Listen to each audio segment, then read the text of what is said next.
Imagina a seguinte cena: um dos maiores vocalistas do rock nacional no auge do sucesso comercial, com a polícia na porta da casa e um psiquiatra forense pronto para colocá-lo numa camisa de força. Parece filme de ficção, mas foi exatamente isso que aconteceu com o Nazi em 2007. A história do fim do Ira não foi apenas uma daquelas brigas comuns da banda por causa de dinheiro ou ego. Foi uma tragédia grega. Envolveu dois irmãos saindo na porrada, um triângulo amoroso proibido que ficou escondido por anos e um produtor famoso que, sem saber, quase acabou com a banda ao escolher a música errada para o cantor errado. Hoje nós vamos mergulhar fundo nos documentos, nas entrevistas e nas revelações pesadas sobre o que realmente explodiu numa das maiores bandas do Brasil. Fica até o final porque a história da música Girassol vai mudar o jeito que você ouve esse clássico para sempre. Falando da música, tudo bem com você? Eu sou Gui Farias e hoje vou revelar alguns segredos retirados de entrevistas e dos livros A Ira de Nazi e Rick Bonadio, 30 anos de música. Se você gosta desse tipo de leitura, eu deixei o link de ambos aqui na descrição. Se você quiser ajudar o canal sem pagar nada mais com isso, é só comprar pelo link da descrição. A maldição do sucesso. Para entender o fim, precisamos voltar para o momento em que tudo parecia perfeito. Em 2004, o Ira lançou o Acoustic MTV, um sucesso estrondoso que colocou a banda de volta no topo das paradas e rendeu muito dinheiro para a banda. Mas como dizem, o sucesso tem um preço. Para quem não sabe, a MTV ressuscitou várias bandas nacionais na época com o Acoustic MTV. Bandas como Rapa, Ira, Engenheiros, Capital Inicial, Cidade Negra, Marcelo D2, Lobão, Lulu Santos, Kid Abelha, Paralamas, Charlie Brown Jr., etc. tiveram um ressurgimento nesse momento pós-lançamento do acústico. Inclusive eu tenho aqui guardado comigo até hoje, ó. Olha aqui, ó. Eu tenho o do Charlie Brown Jr., Capital Inicial, e o do Marcelo D2. Tenho também o do Ira, tenho também o do Engenheiros do Havaí, porém deve estar em outras bagunças por aí. Então, por enquanto, tenho esses para mostrar para vocês. Uma sugestão de grupo que eu gostaria muito de ver no Acústico MTV é o Racionais. Seria incrível o show deles acústico. Voltando, Nazi conta que o convívio excessivo começou a desgastar as relações. Foram anos de estrada sem parar. Em 2006 ele pediu férias. Ele queria um ano sabático. Mas aqui entra a primeira peça do dominó. A máquina não pode parar. O empresário da banda não era um executivo qualquer. Era Ayrton Valadão Jr., irmão de sangue do Nazi. E quando você mistura família e negócios, a explosão é questão de tempo. Segundo o Nazi, havia uma pressão financeira enorme. A banda tinha dívidas com gravadora e estrutura. O irmão e os outros integrantes queriam continuar surfando a onda do sucesso. Nazi se sentiu encurralado, dizendo que estavam empurrando com a barriga. A tensão escalou durante a turnê do álbum Invisível DJ.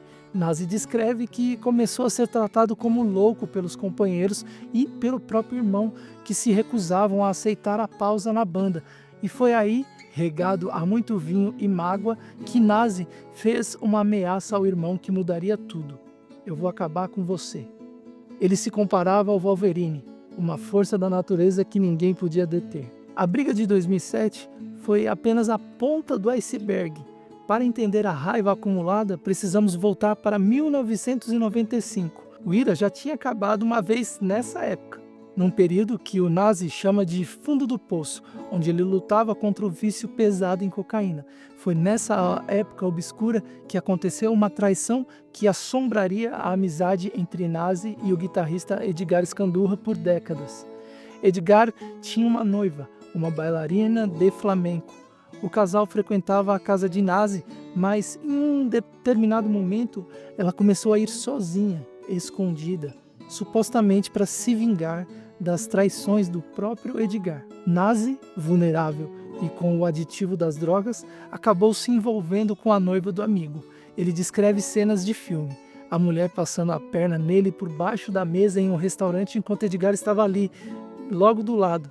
Chegou o ponto da mentira e a adrenalina serem maiores do que qualquer tipo de reação de amizade e àquela altura já não dava mais para voltar atrás no que ele tinha feito com a noiva. Eles mantiveram isso em segredo. Nazi nunca assumiu a relação, mas aquela culpa ficou. Anos depois, o Edgar descobriu. O clima pesou, houve ameaças de briga física, mas incrivelmente eles voltaram com a banda por pressão de empresário e necessidade financeira, sem nunca resolverem essa ferida emocional totalmente. Edgar, dizem as fontes, nunca superou isso de verdade.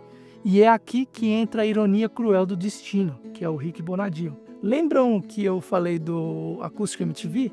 O produtor era o Rick Bonadio. Durante a seleção de repertório, o Rick ouviu uma música chamada Girassol e ele pirou. Ele disse: essa música é linda, essa vai ser o primeiro single, vai estourar. Mas qual era o problema? O Rick não sabia da história que eu acabei de contar para você. Girassol era uma música que o Edgar Escandurra tinha escrito para aquela ex-noiva, a mulher que foi o pivô da traição com o Nazi. Quando Rick sugeriu que o Nazi cantasse, a sala de ensaio congelou. Edgar ficou pálido. Rick conta que o clima ficou horrível e Edgar tentou argumentar, dizendo que ele mesmo cantaria, mas o produtor bateu o pé. A música tinha que ser na voz do Nazi para virar um hit. Imaginem a tortura psicológica. Edgar Escandurra teve que ver o homem que ficou com a mulher da sua vida cantar a música que ele escreveu para ela. E pior, ver essa música virar o maior sucesso da banda. A lembrança do seu sermão. Depois que o disco estourou, o irmão de Nazi chegou no Rick Bonadio e disse: você quase acabou com a banda naquele dia. Rick perguntou surpreso e a resposta foi seca. O Nazi pegou a mulher e a música. Aí o Bonadio foi entender que aquela música tinha um contexto bem mais pesado por trás. Voltando para 2007, com todo esse passado tóxico, quando a briga estourou entre o Nazi e o seu irmão Ayrton, não houve perdão. Nazi exigiu uma auditoria nas contas da banda. Ele queria ver onde o dinheiro estava indo. A resposta do outro lado foi brutal. Ayrton, o irmão, e o pai dele, que segundo o próprio Nazi foi usado como laranja, ele nem sabia o que estava assinando, entraram com um pedido de interdição civil. O que isso significa? Eles tentaram provar na justiça que o Nazi estava louco, inapto, citando o histórico de drogas dele dos anos 90, mesmo ele estando limpo há 10 anos. Tentaram colocar um tutor para controlar a vida dele. O Nazi relata que colocaram até um perito famoso na porta da casa dele, esperando para levá-lo à força. Nazi se recusou a sair, se trancou em casa e a briga foi para os tribunais. Foi uma guerra de narrativas. O irmão dizia que Nazi estava descontrolado e agressivo. Nazi dizia que era uma armação para impedi-lo de auditar a empresa e assumir o controle da própria carreira. E então a banda tentou seguir sem ele e não conseguiu, pois dificilmente uma banda vive sem seu vocalista. Nazi seguiu carreira solo.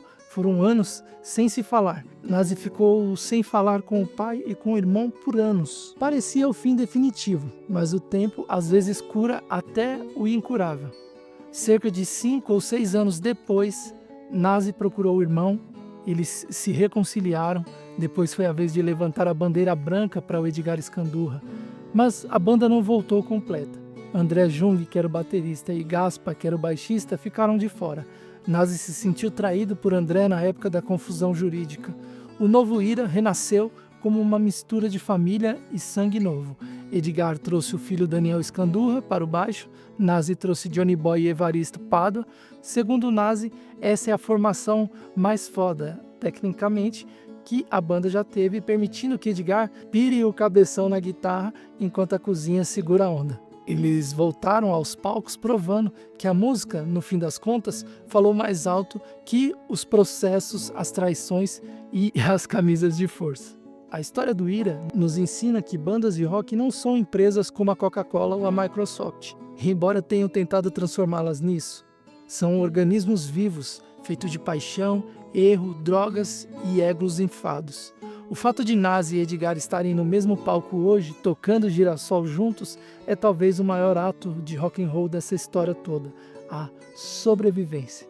E você, de que lado você fica nessa treta toda? Do Nazi que pediu auditoria ou do resto da banda que queria manter o show rodando? Deixa aqui nos comentários. E se você gosta de saber esses bastidores da música, eu fiz um vídeo especial sobre os últimos dias do Renato Russo. Eu revelo coisas que quase ninguém sabe. É só clicar aqui na tela. Tchau!